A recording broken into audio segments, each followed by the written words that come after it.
An excerpt from my book, Leaving Eugene. He's a fucking pedophile. I don't know why I thought that I could change him, get him into therapy, or somehow justify his sexual deviant behavior, but I did. God, he's a fucking pedophile. He's always on the prowl for young women, teenagers especially, to anal train, he calls it. Well, let's just call it what it is. His desire to sodomize teenage girls, willingly or unwillingly. He's a sick individual, and I am verily disgusted. The worst part was hearing him say that he is quite content being this way, which means there would be no change. He would not seek therapy, and he would continue to be a threat to innocent teenage girls or intoxicated adult women at the bar he works at. He sometimes offers to drive intoxicated women home from the bar just to take advantage of them. That bar, where he is employed as a bouncer, is where he finds most of his sitting prey. When I found out that my daughter was raped and sodomized by her foster father, who is now in jail and indicted on 16 counts of rape and sodomy, I had to leave Maryland immediately. I had to go to her. And it was then that I realized that I could no longer be married to a sexual deviant who abuses women and children. Not that I knew for sure during our marriage that this was who he was, but slowly and surely I began to put the pieces together. And once I knew for sure, I had to run. It wasn't enough for me that he put his hands on me multiple times and chipped a few of my front teeth. But it was enough when he said that he was quite content being a pedophile. That knowingness, that willingness, that determination of his to continue to prey on innocent women and children, well, that's more than I could bear. Who was this man, this handyman, this bouncer that everyone seemed to love at that bar, the Orioles Nest 331 on West Patrick Street in Frederick, Maryland? Did no one else know? Everyone says he's a good guy, but they have no idea that he's a sexual predator, and he is the worst kind. The kind that knows he's a predator. The kind who owns it and continues the deviant behavior because it's an addiction. An addiction that hurts others and will run its course as long as the addict chooses to run. As soon as I heard the news about my daughter, and as soon as I confronted Jeff about his deviant behavior and realized that he was never going to change, I packed up my downtown apartment in a matter of days and drove 3,000 miles. I left Maryland and him behind. I could no longer stand to look at him. I was disgusted. I had fallen in love with a pedophile, and my daughter was raped by one. I guess I had finally reached my breaking point. He had zero empathy for what had happened to my daughter. He never asked one single question when I told him the news about what happened to her. And he never even offered solace to me, his wife, as I was going through the grief of finding out that my daughter was raped at the age of 10. She was raped and he cared not. And I sat up nights wondering why. He didn't ask questions. He didn't seem outraged. He was stoic. After I left Maryland for Oregon to be with my daughter, he continuously begged me to send him sex videos of myself. And instead of saying he missed me, he said, "I need to be fucked. When are you coming back?" We had already discussed this. "I'm staying in Oregon as long as it takes to see my daughter and be here for her."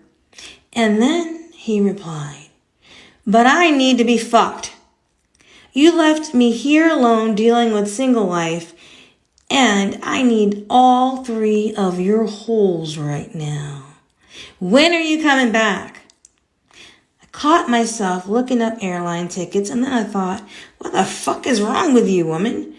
You were always a lure for him. He always wanted me to pick up other women. I was the fishing lure, the bait, to get him that extra person in our marital bed. Why am I going to fly back there just to fuck him, and he's still pressuring me to get a teenager into our bedroom?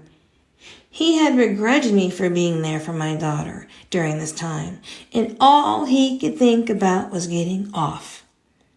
I took a long look in the mirror and realized who I was married to, and I thought, this man is sick. I can't do this any longer. Every time I look at him, I will just see my daughter's rapist. It wasn't long into our relationship when I Googled his name and came upon a press release that he was acquitted of child sexual abuse criminal charges. Sure, he said the girl didn't show up at trial, so she was lying. That's my husband, Jeff, speaking. Sure, he said that he didn't touch her, but I know for a fact that she was telling the truth. He raped her, and she was just a child. How do I know? Because he told me. He told me in so many ways. He told me when he said that he could only get off doing rough sex, and that his rape fantasies were not just fantasies, but it had to feel real. He told me when he said he gets off on inflicting pain on women during sex, and that is what he calls his kink. He told me when he sent me sex videos of women appearing to be in their teens and stating that this is what turns him on. Anal training teenagers for him to sodomize. He told me in so many different ways that I know this little girl was telling the truth when they filed criminal charges against him. Because ultimately, and in so many ways, Jeff confessed to me during our marriage who he really is. I thought that perhaps therapy could help him, but he refused therapy. I thought that perhaps my love was enough, but it wasn't. He was constantly on the prowl for a third person in our bed. He called off our wedding because he wasn't sure I was into his sexual deviance, that which included beating women, hurting women, and degrading women just for his sexual pleasure. If it didn't hurt, then he wasn't pleased. It needed to hurt, and women needed to be punished in the bedroom, and only then could he get off. I knew that he had a serious problem when my neighbor Nicole became a friend of mine. She was developmentally disabled to the point where she needed a caregiver to help her make decisions about her daily life. Jeff pressured me to ask her to have sex with us, and I said I thought it was a bad idea because she was developmentally disabled and I would feel like we were taking advantage of her. Jeff didn't care. All he cared about was his own sexual deviant pleasure. He had no empathy whatsoever for my friend Nicole. I felt I had to protect her from him, and in the end, protect myself from him also. One night, Jeff was so brutal doing sexual intercourse with me that I came up with a safe word. He was drunk, violent, and out of control. The things he demanded of me in the bedroom were abusive and scary. He would later explain that he expected total submission from me in and outside of the bedroom. I could not say no. There would be no safe word because it had to be real for him, and his pleasure was only derived from inflicting pain onto others during sex. I tried to be the submissive wife to my daddy Dom. I loved him. I still do. Note to self, unlove Jeff.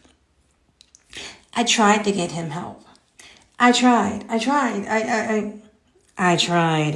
But at the end of the day, as my ex-husband recently laughed when I told him about the dissolution of my marriage, he said, "You? Submissive?" And I said, "Well, yes, I love the guy. I was submissive to him during that marriage."